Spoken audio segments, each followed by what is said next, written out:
Welcome back. I'm going to do one of the most interesting, or certainly most interesting for me, parts of the whole death process, and we'll probably divide this up a little.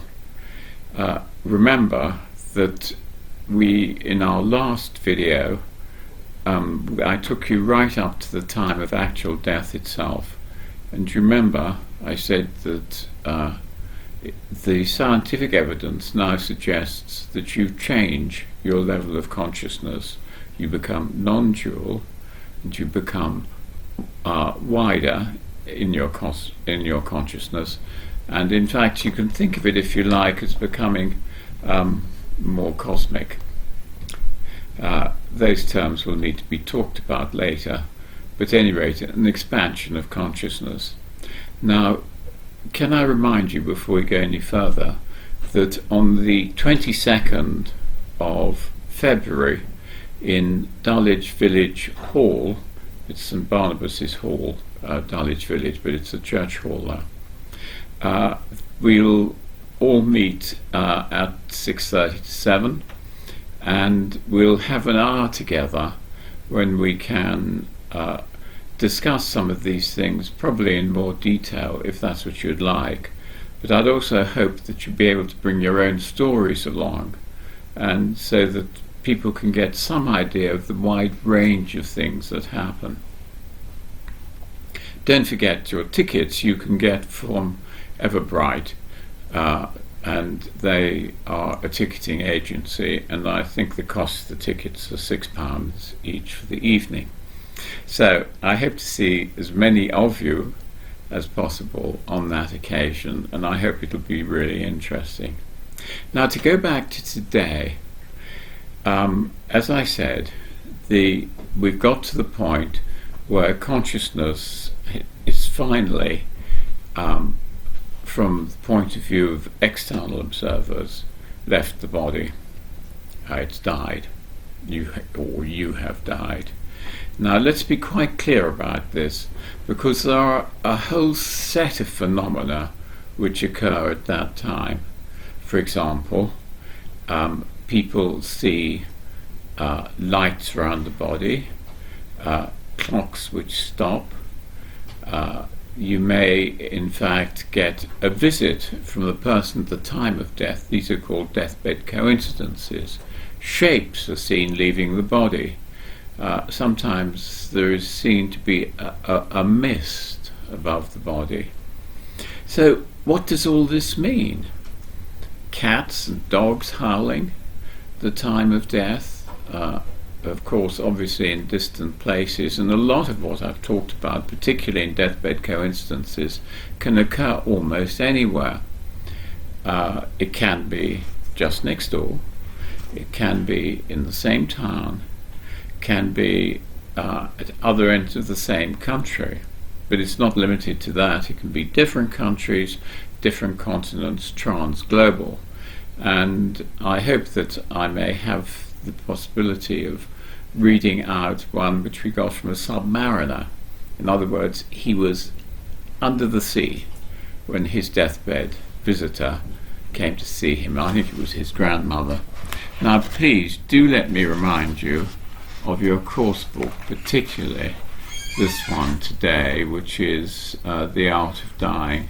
Now, I've chosen this one because it's got so many accounts in it of deathbed coincidences and deathbed phenomena. So I would like you to get a copy, or read a copy, borrow a copy from one of your friends if they've got it, and just read the section on deathbed coincidences. Now, on page 95, we have designed a scale so that you can scale your deathbed coincidences and see whether in fact they are true deathbed coincidences or not. On page 95 you will find the scale, It's an interesting scale because you can apply it to your deathbed coincidence and see whether it seems to be real or whether it isn't. Now, what do I mean by a deathbed coincidence? What I mean is that at the time of death, and I actually mean at the time of death, the person who has died will somehow or other be linked with another person. Now, there are very specific characteristics to this. If the other person is awake, then the form of the visit takes one sort. If they're asleep, then it usually occurs as a narrative dream. Now, how does this work? I mean, it's crazy that the dying person should go and visit somebody. Well, when you look at it, it's not quite so crazy, because the dying person will go and see somebody who they have a close attachment to. We haven't found anybody who visits somebody who they don't know. That's not quite true, because when I talk to you about emergency first responders, then it does seem that if people are killed suddenly and are disorientated, then they may go to people they don't know. But forget that for the moment. Think about people who die in hospices, or even people who die in car accidents, but it's usually people who are ill. They may travel the globe to give to say goodbye to somebody. So I'll read you out some of these, or I'll ask my wife to read you out some of these later on.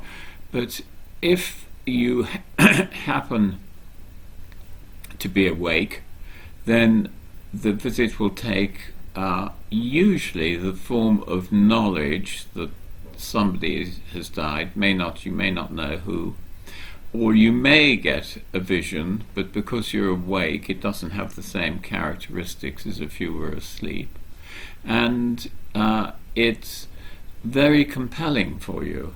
For example, I have one example of a woman who always finished work at 5 o'clock. She suddenly knew that at 4:30 something was wrong, and so she had to go, and she found that I think it was her mother had died at precisely that time. So that's the feeling of it, a feeling of something has happened. Sometimes you get a message, but the message is not usually so clear as it is if you're asleep. So let's talk about the ones which happen when you're asleep. Then the person will come to you in a narrative dream. What's a narrative dream? It's a dream that tells a story. And I'll give you one example, because I think it's a very good one, of a woman in Australia. I may have mentioned this in an earlier one, but it's such a good one that I'll repeat it again.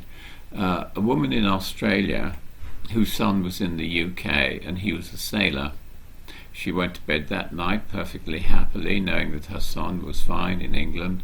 In the middle of the night, there was a light in the room. Now, light is often connected with this period just around the time of death, but we'll go into that later. She became aware of this light, and in the light she then saw her son.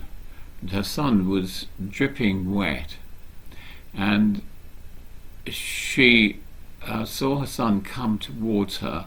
Then he had this quality of being transformed by the light, and he then looked really very happy, and he said to her, "Please don't worry, I'm okay."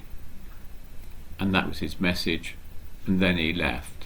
Now, this is enormously important, because what he has done, he has crossed over from England, apparently, to Australia, and given his mother this message.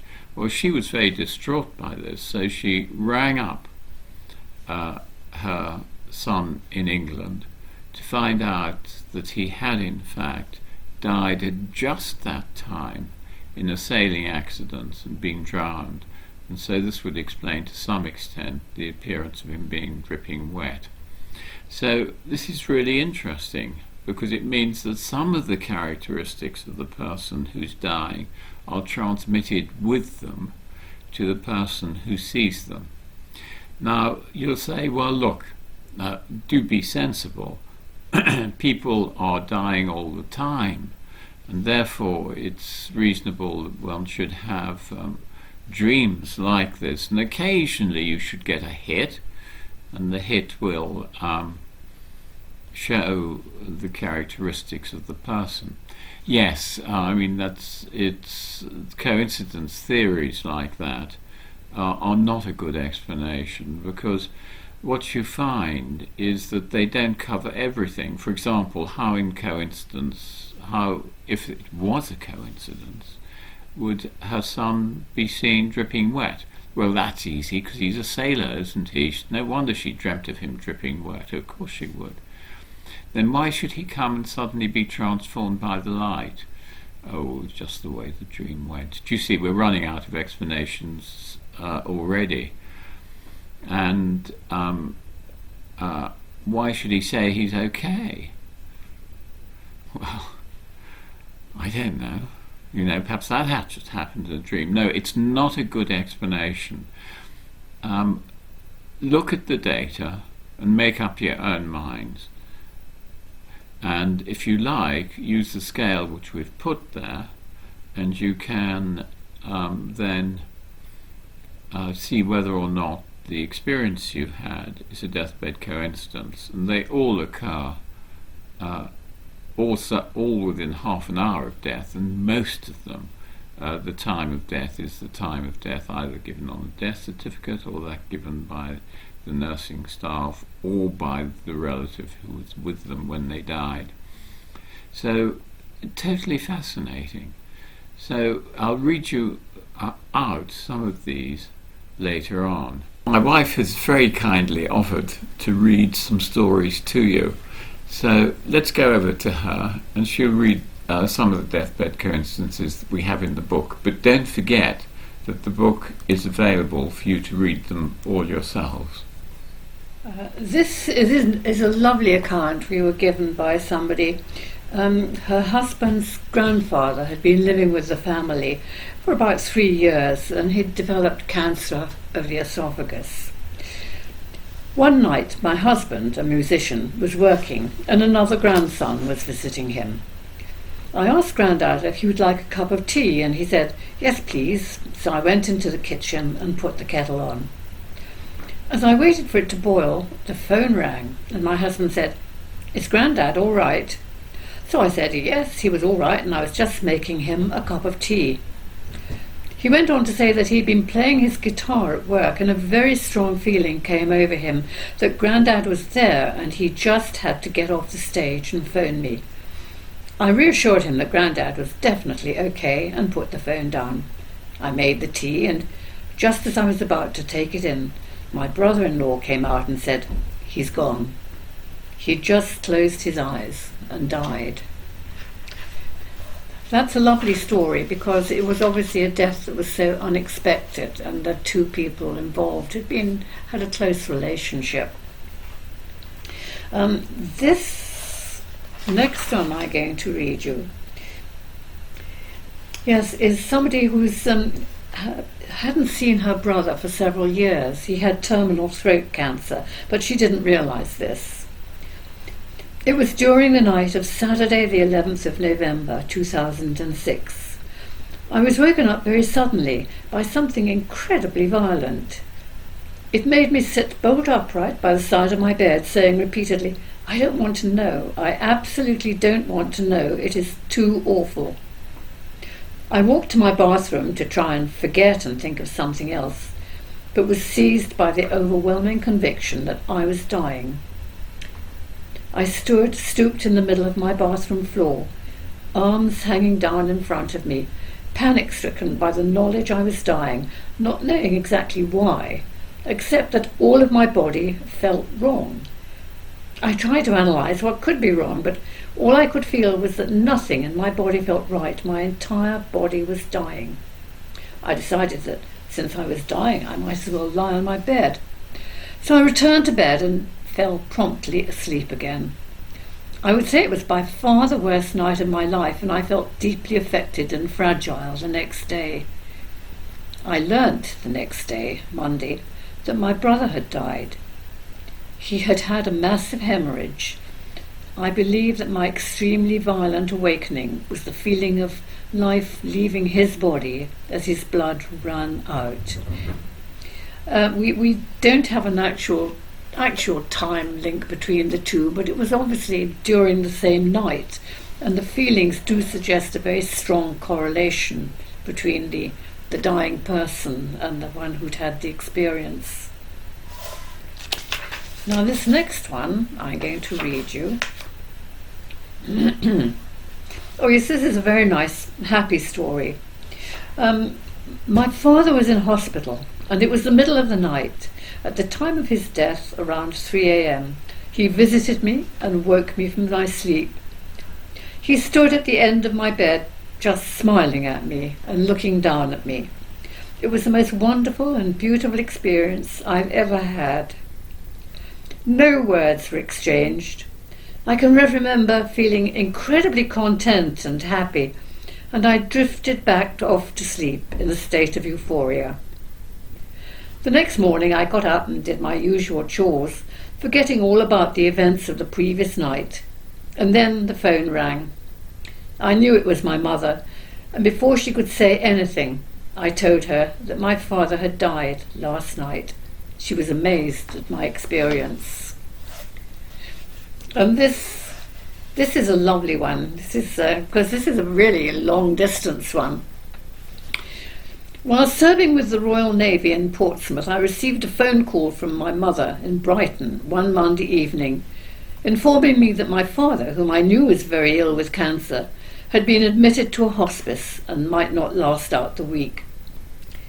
My intention was to apply for compassionate leave the following day, but about 3:30 a.m. I was suddenly awake and shot bolt upright in bed, hearing my father calling my name. I didn't see him, but I clearly heard his voice as though he were in the room. I didn't go back to sleep, but eventually went into work as normal, where I was informed that the duty officer had received a call saying that my father had died at about 3:30 a.m. But I already knew. My father had told me. My mother later said that he was calling for me as he died. I love him dearly, and ever since that day I have had an overwhelming sense of his presence. And this last one is the one I just mentioned, which is a really long distance one. When I was 18, I was in the Merchant Navy crossing the Pacific Ocean on the way to Australia. One night, I was laid on my bunk reading a male magazine, Mayfair or Playboy, I think. I looked up, and my grandfather was stood next to me, looking at me. Well, I shot off the bed. I did scream, and he was still there looking at me. I ran for my life up to the bridge, shaking like a leaf. When I came back down, he'd gone. That night I dreamt that I was trying to visit a ship in dry dock, but the crew wouldn't let me on board, which was unheard of in real life. They told me that it was not for me. I woke at about 4:30 and went on to the bridge and told the mate what had happened. He came from Buckie in Scotland and said that in fishing families, dreaming of a ship on dry land told of a death in the family. I put all this down in a letter to send to my parents, and about 3 weeks later we got to Australia, and the pilot took the post ashore with him. Later that day the agent brought our post on board with a letter from Mum. The day and the date were about the same time that Grandad had died. Well, you've now heard some of these amazing stories that we have. And we have to take these seriously because they certainly occur frequently, and quite often they are the most comforting stories that you can imagine. You've lost somebody who you love, they've died, and then just after their death they come and tell you, please don't worry, everything's okay. And that is very, very comforting for you. So I think that the experiences themselves are very important in the dying process, and of course they tell us a little bit more about death. So what do they tell us? They tell us that people can communicate across a long distance. How? Well, we know now that the dying change their level of consciousness. They become non-dual. That means that they, in fact, become a single person with the universe. Difficult concept, but nevertheless it seems to be true. So they are therefore able really to contact who they want. Believe you me, at that moment of departure, what you want is to go and give a message to either those people who you love very dearly and weren't there, or to somebody who's in a different country and wasn't able to be with you as you died. So it is, in fact, I think, part of the dying process. Now, next time, I'll go into some of the other phenomena which occur at the time of death, like clocks stopping, cats meowing, dogs howling, light terribly important at the time of death, and shapes seen leaving the body, and so on. All these things are the final occurrences when we have this massive change of consciousness, when we go from living to dying and expanding our consciousness, and what we see on the outside is physical death. Don't forget, will you, about Eventbrite, if you'd like to come to the meeting which we're going to hold on the 22nd of February in Dulwich Village Hall. Actually, it's called St Barnabas's Hall, and I look forward to seeing you all there. Any rate, it's now coming up to New Year, so have a very, very happy New Year.